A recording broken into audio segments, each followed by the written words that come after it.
is Zheru. And I'm Sydney, and this is your weekly update with the Pitt News. Did you know that your friends might influence the food you eat? David Shoham, an assistant professor in Pitt's Department of Preventive Medicine and Epidemiology, is conducting research on the connection between social networking and its effect on eating habits. Pitt News staff writer Megan Hart reports that Shoham plans to expand his research to achieve further results by adding other influences for obesity, such as food environment and families. Between 2007 and 2012, Brian Primack, a researcher, clinician, and director of the Program for Research on Media and Health at UPMC, conducted a research study to determine whether media literacy in teenagers could reduce teen smoking. Media literacy is a collection of competencies that allowed someone to analyze, evaluate, and create messages.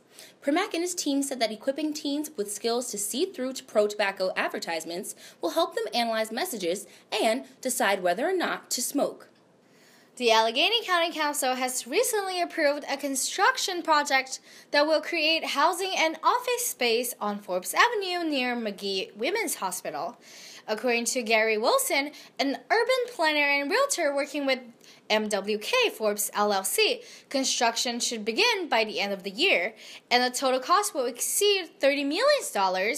Construction of the new building will not impact Oakland residents, but the increased living and workspace should benefit students and citizens alike.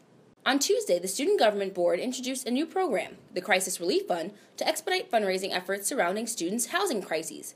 Pitt News writer Abby Raygard reports that the program Crisis Relief Fund comes as a result of recent off-campus housing crises that affected Pitt students. The fund will consist of $2,000 from the Student Government Board's budget.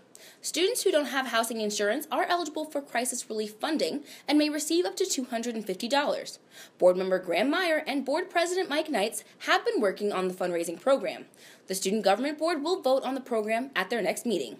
Sean Eak, an assistant professor in Pitt's School of Social Work, given a lecture entitled Social Work Interventions to Improve Cognition and Recovery of Schizophrenia and Autism. In it, he explained the details of cognitive enhancement therapy, a rehabilitation program designed to treat individuals suffering from schizophrenia through brain-stimulating exercises. When the program had its first trial in 2004, it was met with skepticism. Today, however, Eak and his team are proving the skeptics wrong. Patrick D. Gallagher was officially announced as Pitt's new chancellor-elect at the Virginia Tech basketball game last week. This decision is the culmination of 6 months of searching by the Board of Trustees after current Pitt Chancellor Mark Nordenberg announced that he will be stepping down after 19 years. Chancellor Gallagher states that his two areas of focus will be on Pitt's partnerships, particularly with UPMC, CMU, private businesses, the city, state, and federal government, as well as engaging students. Gallagher hopes to develop a relationship with the student body and stated, "When I am walking down the street, I hope people will stop me and want to talk to me." And now, over to Jesse for sports. Jesse?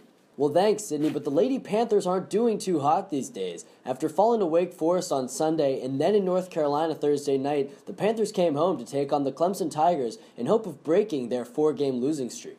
Holding the Tigers to only 12 points in the first half, Pitt was able to close things out in front of a pink Peterson Event Center, winning 56-43.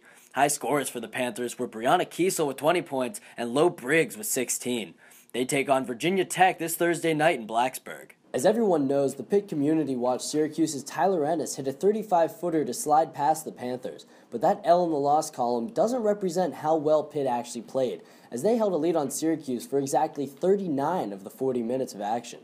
Then on Saturday, Jamie Dixon and the boys headed down south to try to make up for the devastating loss. But it'd be a tough Saturday in Chapel Hill for the Panthers. Despite a late attempt at a comeback, Pitt ran out of clock as they fell to North Carolina 75-71. They'll take on the Seminoles of Florida State this coming Sunday. Finally, the wrestlers had quite the busy weekend at the Fieldhouse. Sadly enough, the results wouldn't be too pretty as the Panthers were handed a tough loss in a tiebreaker against Edinburgh and an 18-13 loss to Michigan the following day. The boys look to get back on track this coming Saturday at North Carolina. That's about it for us here at the Pitt News Network. For everyone on both sides of the camera, I'm Jesse Irwin. We'll see you next time.